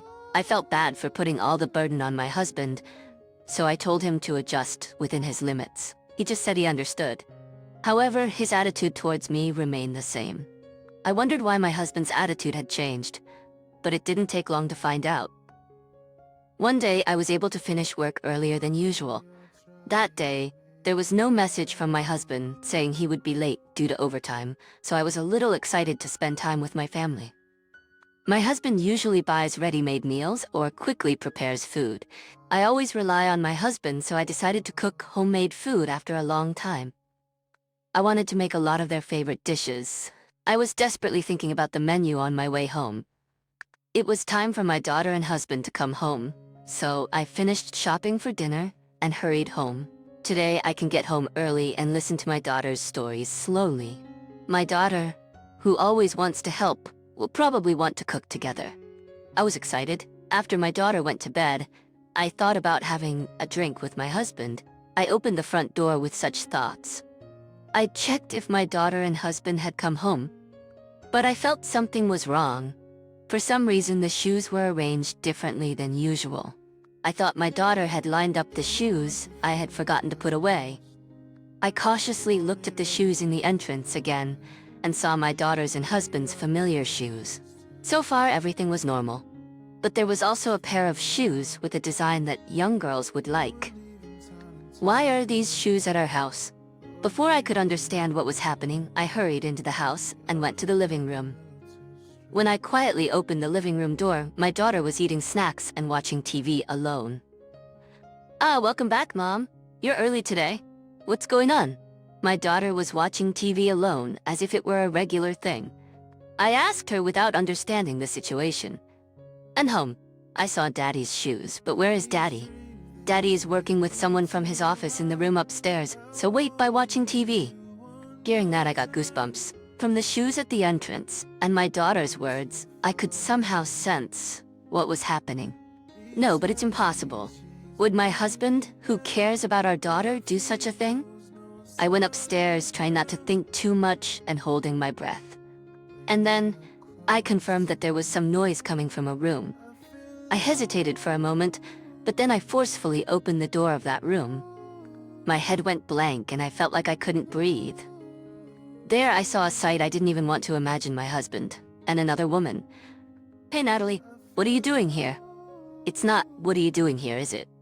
What are you doing in our bedroom? Who is that woman? And what do you mean by leaving our daughter alone in the living room? I couldn't stop talking. Just get dressed quickly and explain. My hand was trembling with anger as I closed the door. Leaving our 4-year-old daughter alone in the living room, what was this man thinking? Moreover, bringing a woman into our house and into the bed where our whole family sleeps. After a while, when I opened the door, the two were sitting side by side, dressed. What does this mean? I asked, pretending to be calm. Well, this is... At first, my husband Ken tried to make an excuse, but then the woman beside him whispered, "Is that your wife?" And he suddenly said to me, "It's because you're always working and never paying attention to me. This is your own fault." That's right. Poor Ken. Well, it seems like he doesn't see you as a woman anymore, old lady. That's right. Now that you understand, get out quickly. What is he talking about? While thinking that, in the back of my mind, I was already running down the stairs before he finished talking. I wanted to retort more, but I was not given the chance. But I was not in the mood due to anger and sadness. I just wanted to get away from there as quickly as possible. Then, while eating snacks and sitting cutely watching TV, I told my daughter, "Let's go out." My daughter asked without hesitation, "Where's Daddy?" "Daddy is busy with work." It was hard to explain to my daughter, and I held back my tears of anger as I headed for my parents' house. In the car, I asked my daughter, "Has Daddy ever said he was working with a woman at home after picking you up from daycare?" "Yes," she replied. "He said it was important work, so I had to watch TV quietly. And don't tell Mommy. If you can keep it a secret, you can eat snacks. Amy and Daddy always bought me lots of snacks." "I'm sorry, Mommy," my daughter called the woman Amy. "Do you know the name of the lady?" My daughter was a quick learner. She remembered the woman's name and told me. I felt guilty and angry at my daughter's innocent words, and the tears I'd been holding back came out. My husband, who had bribed a small child with snacks to keep quiet and brought a woman into our home several times while leaving her alone in the room, was unforgivable. I started thinking about how to get back at those two and decided to consult someone. When I have a problem, there is always one person I consult first: my boss at work. This boss introduced us and knows my husband's company well. He has been a trustworthy person who has listened to my problems sincerely since I started working. I told my boss about what happened and the woman's name. My boss listened seriously but didn't say much, just listened to my story. And then he went back to work. A week later, I was called by my boss. I thought it was about the consultation. My boss had secretly investigated and found out that the woman my husband was having an affair with was a student working part-time at my husband's company. I became very sad when a student stole my husband, but the thought of my husband being infatuated with that student gave me goosebumps. My boss introduced me to someone whom I had consulted, the hospital director, whom I also knew. I was wondering why the director was introduced to me when my boss said, "Actually, I was consulted by the director as well." It seems that his daughter is not going to school much and he's wondering what to do. It's surprising that she is not only skipping school but also having an affair. My boss seemed to be surprised as well. It turned out that the daughter whom the director had consulted about was the woman with whom my husband was having an affair. I thought the world was a small place. According to my boss, the woman my husband was having an affair with was named Amy. The woman my husband was having an affair with is a medical student aiming to become a doctor. I wondered why she was working part-time at my husband's company, which is not related to medicine. However, it didn't take long to find out. I decided to lay in wait near my husband's office. I was surprised that I was trying to meet the woman my husband was having an affair with, but I had no intention of backing down. Then the woman appeared. When she noticed me, she said, "Eh? What? A middle-aged woman laying in wait. Scary. She can say whatever she wants. Today you're not with my husband, are you?" The woman laughed snidely and said with a composed expression, "I'm not with him every day. But sorry for stealing your high-income husband, old lady." While thinking that I earn more than my husband, I continued, "I heard you are a medical student. Why are you working part-time at my husband's company, which has nothing to do with being a doctor?" The woman, looking shocked, glared at me as if to say, "You've researched that much?" Ken kept saying he wanted me near him. He was persistent, but Ken buys me anything. It's nice to have a high-income boyfriend. The woman seemed to consider my husband as nothing more than a cash cow. I felt a bit sorry for my husband, who didn't know he was thought of in that way. But that didn't matter anymore. If you are aiming to be a doctor, shouldn't you be going to school and studying properly? Why do I have to be told what to do by an old lady like you? Can you stop picking on me just because your husband was stolen? It's my business, isn't it? When I told her that her father was worried about her, the woman's face started to turn pale. "Why are you bringing up my father? Don't say careless things without knowing anything." I made a call to someone on the spot, and within a minute, the director appeared. As soon as the director saw me, he apologized, saying, "I am truly sorry for my daughter." The woman, who didn't understand why her father was there, was flustered. "I heard everything. What are you doing? Not going to school and playing with someone else's husband. What's fun about that?" The woman's father, the director, seemed to be a very strict person, and she seemed unable to talk back. "Dad, I'm sorry. I didn't know he was married." She was desperately trying to make excuses, even at this point, but the director had heard the entire conversation between us. "Whether he was married or not, what you're doing is pathetic, and there was no excuse that would work."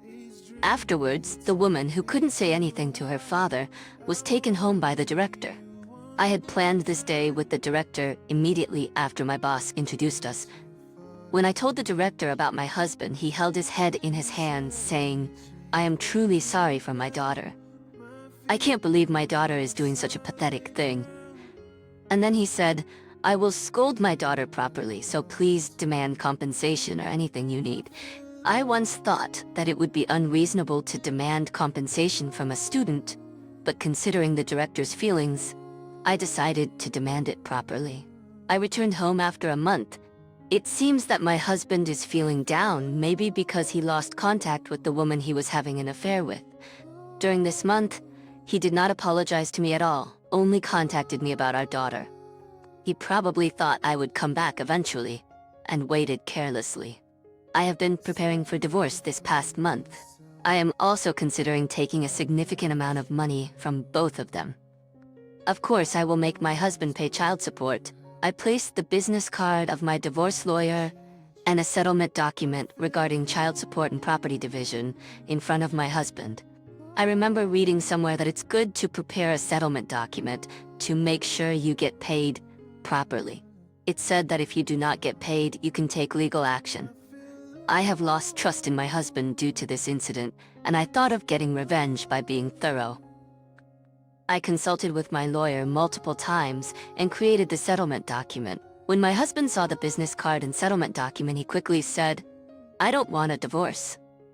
He insisted he only met the woman once, but I told him our daughter said she had been coming and going from our house multiple times and had even bribed her with candy.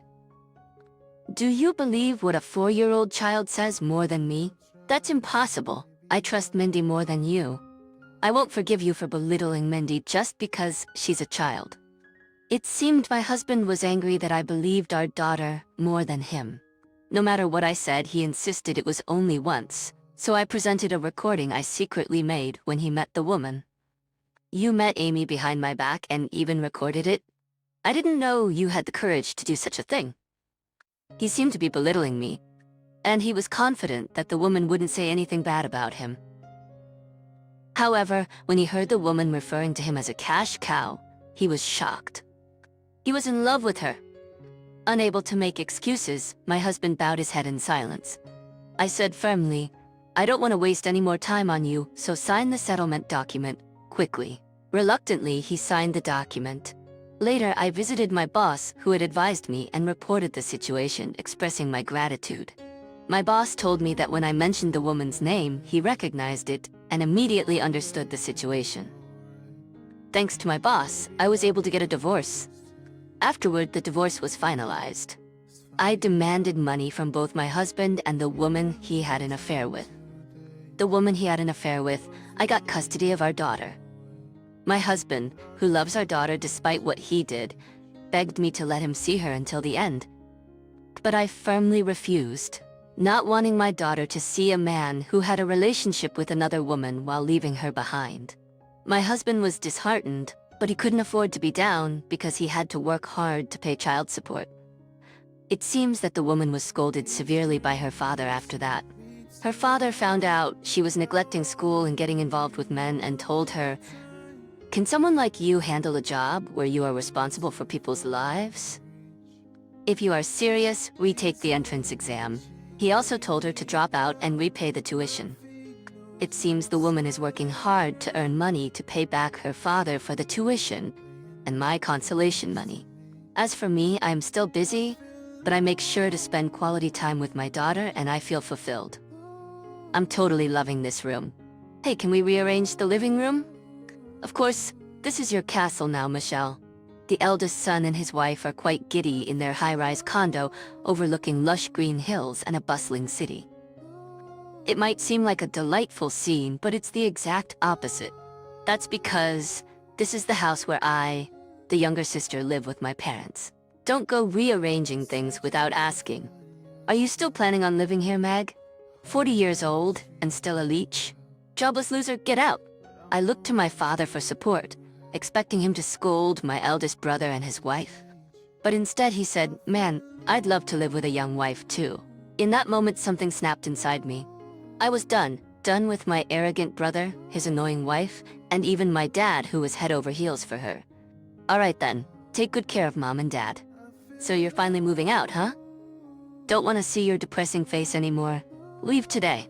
My brother and his wife seem pleased, thinking they've succeeded in kicking out their loser older sister, while looking forward to their luxurious high-rise life. Little do they know what difficulties lie ahead.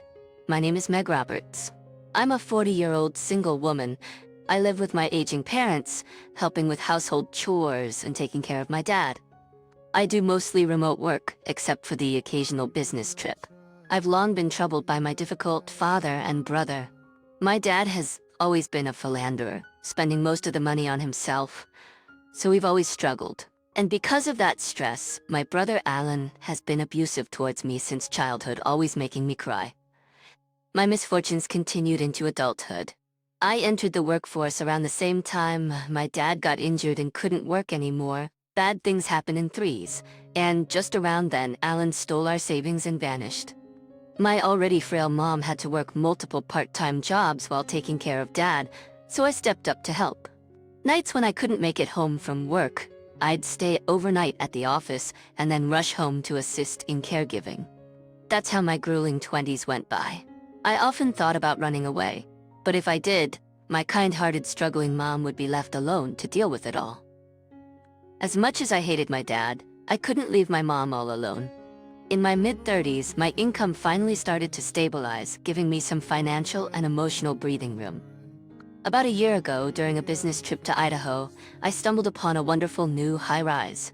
It was a modest 12-story building, but well located near the station and a supermarket with a senior daycare center and senior salon on the first floor.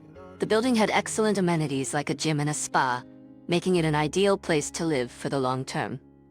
The view was also great, and for $500,000, you could get an apartment on one of the higher floors with a stunning view of the natural landscape.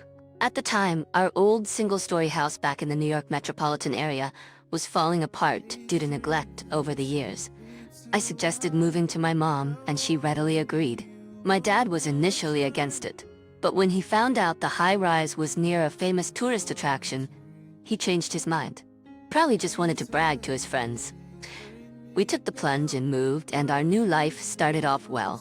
We signed up for day services, became acquainted with the neighbors, and even participated in local festivals. The busy yet fulfilling year went by quickly. My dad goes to the senior daycare center on the first floor 3 times a week.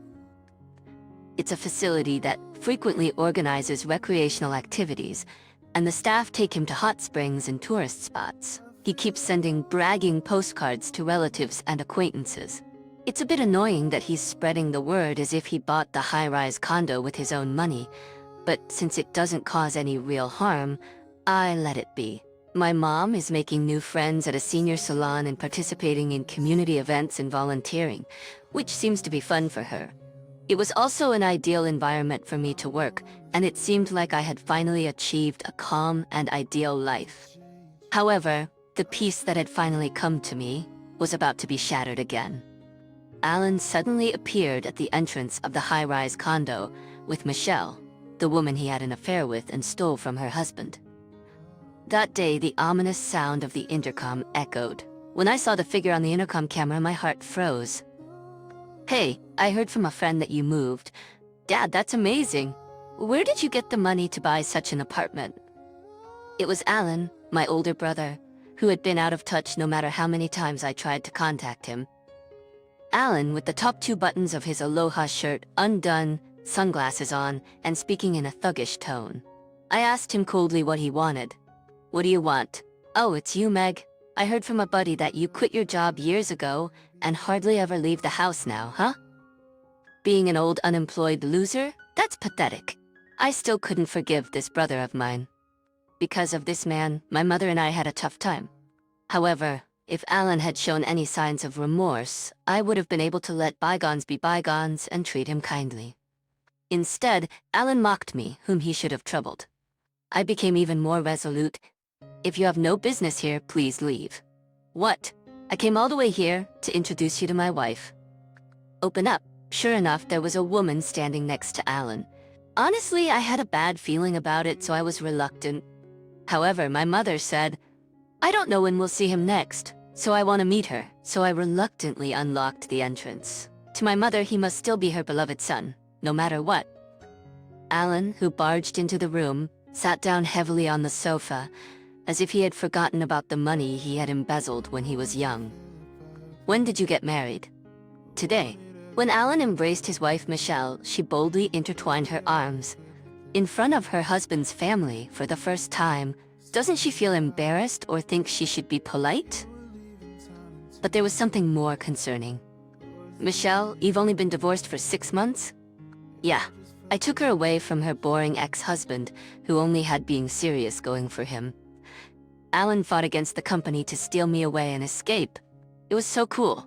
Michelle, who said she was 30 years old, had a face appropriate for her age, but her hairstyle and fashion were like a college student's. Moreover, she moved her body excessively and spoke in a high-pitched voice. I felt a strong aversion towards the two of them, as they openly and glamorously talked about the fact that Alan lost his job due to the affair, without even trying to hide or downplay it. However, my father, who was there, was leering at Michelle with a lecherous gaze. "Michelle doesn't look 30 at all.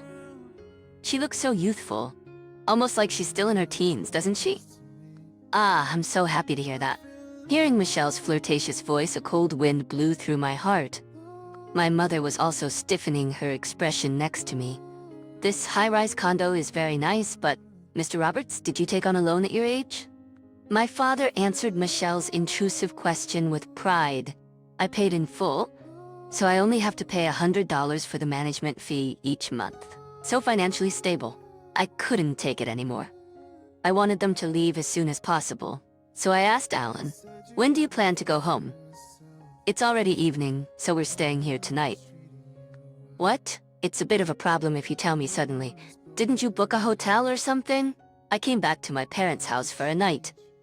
"What's the problem?" But we only have one spare bed. Then Michelle blushed and wiggled as she said, I'm fine sharing a bed with Alan. Actually, I prefer that. Feeling nauseous, I took out my smartphone and immediately booked a nearby hotel. Please leave now, I said firmly to Alan. He was reluctant and grumbling, but my mother quickly handed him some cash. Stay at a hotel with this. Don't bother, Meg. Then Alan left satisfied, taking Michelle with him. Meg, I'm sorry for making you feel bad by saying I wanted to see Alan. It's okay, it's not your fault, Mom. It's only natural for a parent to want to see their child after not hearing from them for years. When I remembered the faces of Alan and Michelle, who cleverly manipulated my mother's kind-heartedness to get money from her, I felt so frustrated that I couldn't help it. That day, I fell asleep at some point while working at the living room desk until late at night. Please stop, Alan. Please. The next morning, I woke up with a start when I heard my mother's almost tearful shout from my room. I took off the blanket that my mother must have put on me and rushed to my room, only to be stunned by the scene before me. The room was ransacked, and things were scattered all over the floor. Alan and Michelle were throwing my clothes and daily necessities into a suitcase, one after the other. What are you doing? I asked, feeling the blood drain from my face. Alan smirked and said, You don't have a room anymore. I see you have a lot of expensive clothes. I'll take some, okay? Stop it. Enough is enough, I said firmly. According to my mother, my father let Alan and Michelle into the room without asking them first thing in the morning. After Alan and Michelle closed their packed suitcases, they carried them to the living room and went out. I really like this living room. Can I redecorate it to Michelle's taste? I want to line up all volumes of That Love Is the Wind of Early Spring. Here. It's a comic book that you love to read. Of course, this is your castle, after all. It would be a problem if you redecorated it without permission. Then Alan, trying not to burst into laughter, said, You still planning on living here? You're 40 and still want to leech off us? Unemployed losers should get out. He really intends to kick me out. I knew Alan was a terrible person, but I never imagined he could be this bad. It's embarrassing as a human being to act like your father-in-law's condo is yours. What are both of you talking about? Meg asked. Alan brushed off my mother, who was trying to defend me. Can you be quiet, Mom? You're the one who raised a 40-year-old woman still living with her parent. It was bad enough that he was mocking me, but to hurl such abusive language at my mother was unacceptable. I was trembling with anger but swallowed it down. There would be no point in saying anything to such a couple. They had been looking down on me from the start. I looked at my father for help. His wife and daughter had been insulted to this extent. Surely he would scold Alan, wouldn't he? However, he said, I kind of want to live with a young wife too. My heart snapped at his carefree words. I was fed up with my arrogant eldest son, his silly wife, and my father, who was smitten with his daughter-in-law. Well, take care of yourselves then. Finally decided to leave, huh? I don't want to see your gloomy face, so leave today. This couple seemed to be basking in the joy of having driven out his parasite younger sister, who was leeching off their parents. They seemed to be looking forward to a glamorous life in a luxurious high-rise condo, without even considering the hardships that awaited them. After being kicked out with just one suitcase, I went to the nearest city and rented a monthly apartment. I contacted my mother and had her the rest of my belongings there. When I called to thank her for the delivery, my mother was crying, saying she felt pathetic. Meg, you're the most filial child, and yet your father and Alan are too cruel. But the most pathetic one is me, who couldn't stop them. Currently, unemployed Alan and Michelle are leisurely job hunting while enjoying their dream life in the high-rise condo. Michelle even says things like, since the rent is covered, I can get by with less income, so it's okay for me to be a housewife, right? It's not your fault, Mom, I reassured her. Besides, they will be the ones to regret it in the end. Would you be willing to help me with what I'm going to do from now on? After listening carefully to the plan I laid out, my mother said, if that happens, Alan and Michelle and your dad will be in a lot of trouble. But I think those three deserve it. I will cooperate. Thank you, Mom. I'll send some documents over. Make sure to get a signature from Alan at the right time and send it back. Understood. About a month later, Alan, who had been silent until then, suddenly contacted. Hey, a rent demand letter came. What does it mean to pay $1,000 in rent? When I questioned Dad, he said, you bought the house. Were you deceiving me? Wasn't there no mortgage? I wasn't the one deceiving, it was Dad, right? As you already know, that room is in my name, and since I paid in full, I don't have a mortgage. Then why do I have to pay the rent? I sighed. Alan had accused me of leeching off our parents. But who was really trying to leech off someone else? There's no way he could live in the house of the sister he forcibly kicked out for free. It seemed like a massive boomerang. You're living there now, right? Since you're borrowing it from me, it's only natural to pay rent. Did you agree to it? Huh? I don't remember agreeing to anything. Oh, that's strange. I have the original lease agreement here. It has your signature on it. There should be documents at your place that you can check too. Michelle and I turned the document holder upside down, and we could hear Alan freaking out over the phone. What is this? I really did sign it. When did I sign this? I don't know. Oh, I remember now. Mom gave it to me to sign. Huh? So you signed it without checking? Are you an idiot? Shut up. You were there too, right? It was when we were getting ready to go shopping. Why didn't you stop me? You're the worst. Are you trying to blame me? I listened to Alan and Michelle arguing over the phone with a sense of satisfaction. It wasn't a bad feeling. Where's Mom? Did she become Meg's minion? It's useless. She's with me now. She won't be back for a while. What? Hey Meg, where are you now? Who knows? I don't have an obligation to tell you, do I? Speaking of obligations, you have an obligation to pay the rent, don't you? Alan stamped his feet in frustration. Damn it, I can't afford to pay $1,000 a month. I could hear the sound of Alan angrily smashing something like a bottle. If you break the floor or walls, I'll charge you for the repairs. You devil. Just then Michelle, who'd left earlier, came running back. I found Dad's passbook while rummaging through the drawers. We should be able to manage with this, huh? 23 cents? Not even $2,300? Is there a digit missing? The two of them were in such a panic that it seemed like a comedy, and I couldn't help but hold back my laughter. There's no way Dad has any savings. The moment Dad couldn't work anymore, you took everything and ran away, remember? Thanks to that, Mom and I had a really hard time. Michelle shouted at Alan, who was grumbling in frustration. What do you mean, Michelle? I haven't heard anything about this. Ah, shut up, bringing up the past. It's easy for the thief to forget, but the victim never forgets the pain. It's convenient, isn't it? Okay, then please take care of Dad's senior daycare payments too. At my words, Alan was silent for a few seconds, as if he didn't understand what I was saying. Wait, what did you just say? The daycare payment. It used to be automatically deducted from my account, but I stopped it. So from now on, you'll have to take care of it. Isn't the daycare fee included in the condominium maintenance fee? There's no way that's the case. How naive are you? You should face reality. Bye. I hung up the phone, exasperated. After that, Alan kept calling persistently, so I set my phone to reject his calls, and it finally became quiet. Later, Alan and Michelle, unable to afford the $1,000 monthly rent, had to leave the condominium. As soon as they found out he had no money, Dad was quickly abandoned and tried to rely on Mom, but he didn't know where she was and her cell phone number had changed. He had no choice but to rely on me.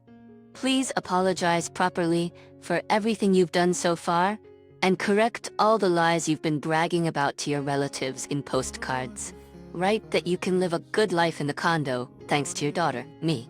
Then I'll let you stay in the condo again. My father seemed as if his pride had been shattered to pieces and he became very quiet. However, at the end of the day, I think it was my father who underestimated me too much. This incident must have been a good lesson for him. When I returned to my condo and took a breather, the ominous chime rang again. When I checked through the video intercom, there stood Michelle, unbelievably. Such a jerk, that man. I couldn't believe my ears when she cursed, as if she couldn't have been openly flirting and calling him Alan just a while ago. That guy cheated on me right after leaving the condo. From what I gathered from Michelle's story, after leaving the condo, Alan and Michelle moved to the city, saying that the condo was too rural. From now on, we will live a sophisticated city life. It was a classic case of sour grapes, but Alan, who was dismissed for misconduct, was unlikely to find a good job. Alan was apparently picky about his jobs and remained unemployed, eventually getting hooked on playing slots. They lived in a narrow old apartment, and Michelle started supporting Alan by working full-time as a temporary staff. However, Michelle gradually became dissatisfied with Alan, who did not do household chores and was obsessed with slots, and they started having marital quarrels every night. So he cheated. It's karma, isn't it? What's karma? I don't understand what you're saying. I started to feel a bit sorry for Michelle. You're pretty stupid and terrible too, but my brother is even worse. What a pity. But I regretted sympathizing with her, even for a moment, after hearing her next words. So you have money, right? Pay the alimony instead. After all, it's your fault for kicking us out. The conversation was so abrupt that I didn't understand what she was saying at first. As I gradually absorbed the situation, I was dumbfounded and firmly refused. There is no reason for me to take on the alimony, and if we go back to the root cause, you guys were the ones illegally occupying my house. When Michelle started yelling again, a serious-looking man in a suit and glasses appeared behind her and looked into the intercom camera. Excuse me, I came to pick up the latest manuscript of That Wind. Michelle was startled and glared at the man. Who are you? Oh, I'm sorry for not introducing myself. I am Jeff, the editor in charge of Mississippi Roberts. Today I came to pick up the manuscript of the manga Love is the Wind of Early Spring. After a brief pause, Michelle started screaming hysterically. What do you mean? Why is the editor of Michelle's Bible That Wind coming to this woman's house to pick up the manuscript? Huh? Don't tell me, huh? It is exactly what you are thinking. I revealed the truth while finding the situation amusing inside. The author of the shoujo manga Love is the Wind of Early Spring, abbreviated as That Wind, which you have collected all volumes of, is me. It took a long time to gain recognition, but thanks to this work, which I started serializing about 5 years ago, becoming a big hit, I became known as a late-blooming manga artist. And finally, I was able to earn enough money to buy the condo. So, That Wind is a very important work for me. Michelle was speechless at first, then started to tremble gradually. So some of the money I was happily spending to buy the latest volumes flowed to you as royalties. And all those heart-throbbing scenes were drawn by you, and I was being manipulated. It was understandable that Michelle was confused, as the author of the comic book she revered as a Bible was the sister of the man she was currently hating. Michelle seemed to be filled with anger and shame, screamed "Gah!" and ran outside, and she never came back again. Later, I heard that Michelle and Alan got divorced. It seems that the person Alan had an affair with dumped him as soon as she found out he was an unemployed gambling addict. Now, I heard through the grapevine that Alan is making ends meet by working a live-in job. It seems to be a manual labor job that he used to be picky about and avoid. Since Alan has not contacted me, I do not intend to contact him either. If he contacts me, it must be for some ulterior motive, so I hope things stay this way for the time being. My parents and I returned to our former lives. The only slight difference might be that my father doesn't complain as much as he used to. He used to grumble about trivial things, but now it seems he feels inferior to me. By the way, the other day, my editor, Jeff, brought me the results of a reader's survey for That Wind. It seems that it won first place in popularity among the serialized comic books in the magazine. I decided to continue drawing the comic book for my readers and for myself in this beautiful nature visible from the condo.